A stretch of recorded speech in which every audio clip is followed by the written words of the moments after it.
Mga kalingap, ito dapat suportahan natin ng mga charity vlogger sa Pilipinas, iba't ibang lugar, iba't ibang probinsya.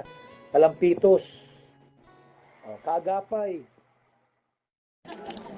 So yun o mga kapapi, Kaagapay po, please support po natin si Kaagapay. Isa rin pong kalingap team na nagnanais na makatulong sa ating mga kababayan. Alright? Team Caloocan din. Nagkakalookan din po yan mga kapapi. Oo, Banat maraming lang. salamat. Ayan, Hanap lang Jira. tayo kuya. Yun o. Yun, no? Ako, ayan. Oo. Ay, babae. Buntis ba yan? Pastil lang sa probinsya mo. Mindanao. Bisaya. Kaya.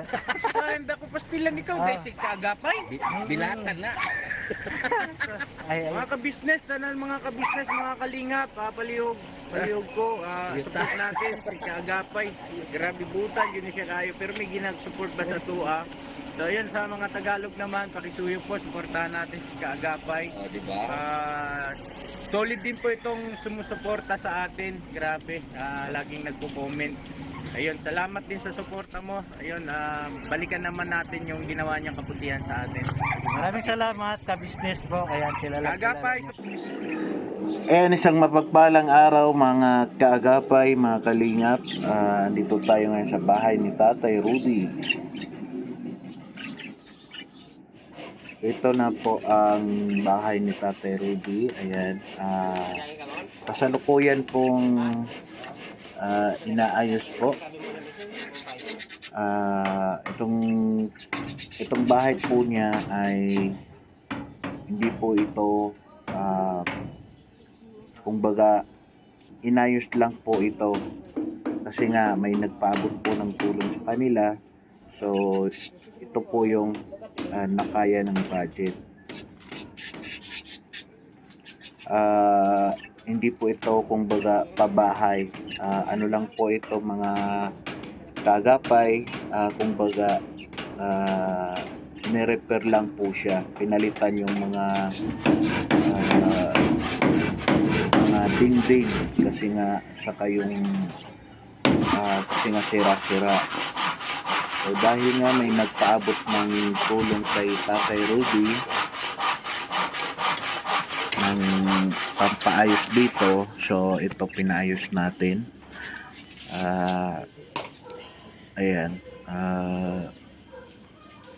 sila na po yung gumawa, si Tatay Rudy at ang kanyang pamilya ay tumulong din po, ang kanyang asawa, ang kanyang anak na dalaga ay tumulong din po dyan sa pagpintura.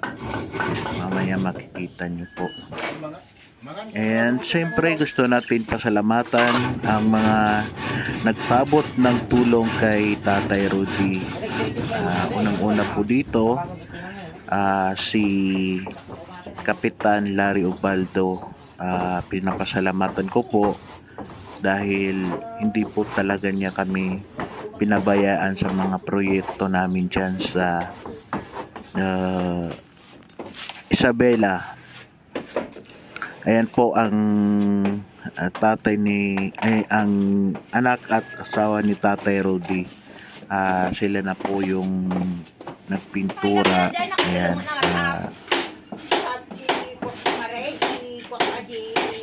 yan yung first coating na ginagawa nila para daw medyo maayos yung pagkakapintura po. Then pinapasalamatan ko rin po sila Mrs. and Mr. Delson Nagum. Ayan, yung isa po nakasamahan ni tatay na karpintero, ayan, binayaran po ng ni Mr. and Mrs. Delson Nagum, at saka sila din po yung nagbigay ng kahoy. Ayan, yan po si tatay na nagpipintura. And kay Febelin Rarama Gabaldon, siya din po yung nagpaabot ng toilet bowl. Ayan, maraming salamat. Mamaya masisilip nyo na rin po yung CR.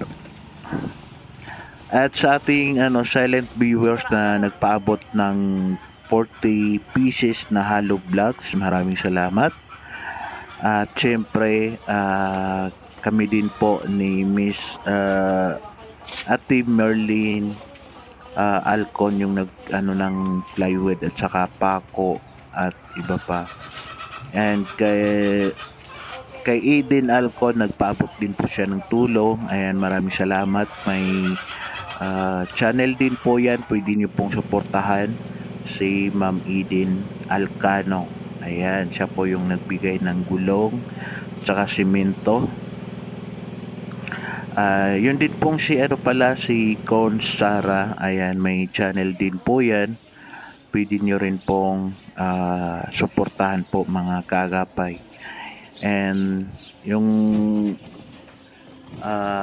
naman, ibang natin mga taga-subaybay ay talagang maraming salamat po sa inyo sa patuloy na pagsuporta po sa ating channel. So ayan na po yung pinipintura, nagpipintura na po si ang anak ni Tatay Rudy. At talaga namang po ito, matalinong batang to, engineering po. So ipag-pray natin na makasurvive siya ng pag-aaral. At alam ko kasi achiever to, lagi tong nangunguna sa klase. So yun, sana makatapos ka, kapatid. Ayan, and makapagpatayo kayo ng, kumbaga, may saayos natin yung bahay nyo ng mas maganda. So ito na po yung CR na gagawin natin dito. Ayan, pinapahukay na. Yung gulong na po ay nandyan na rin po. So ito, hukay na lang po itong CR. And ayan, gusto ko rin pong pasalamatan lahat na nagpaabot ng tulong kay Tatay Rudy, at doon din po sa mga ibang tinulungan natin, kay Tatay Junicio. Maraming salamat sa mga ating mga volunteers na tumulong po sa pagpapatayo ng bahay ni Tatay Junicio. And itong kay Tatay Rudy ay lang din po ito, kumbaga inayos lang natin yung bahay niya kasi sirang-sira po ito. At saka yung CR po nila ay talagang na po, kumbaga parang bumigay na, sira na rin po, at saka parang puno na rin yun. So ito, ginawan natin sila ulit ng CR para mas maganda. Ayan.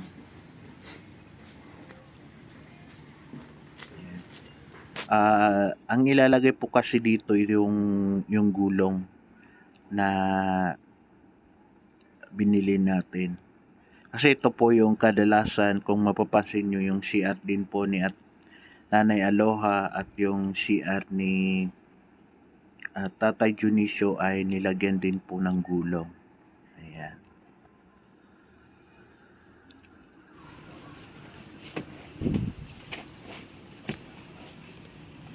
So yan po yung update natin ngayon, upload natin. Sana marami pa tayong matulungan. Suportahan nyo po ang ating channel para mas marami pa tayong matulungan. Ayan. Maraming salamat po sa lahat, lalong-lalo na yung mga kababayan natin, mga OFW na laging sumusuporta po sa ating channel. Sana lagi po tayong mag-iingat at maging okay na po ang lahat. Lagi po tayong mag-pray kay God na mapabuti ang ating kabuhayan ngayon, or ang ating pamumuhay Ayan, at lagi tayong malusog araw-araw. So, yun po, maraming salamat and God bless po sa lahat.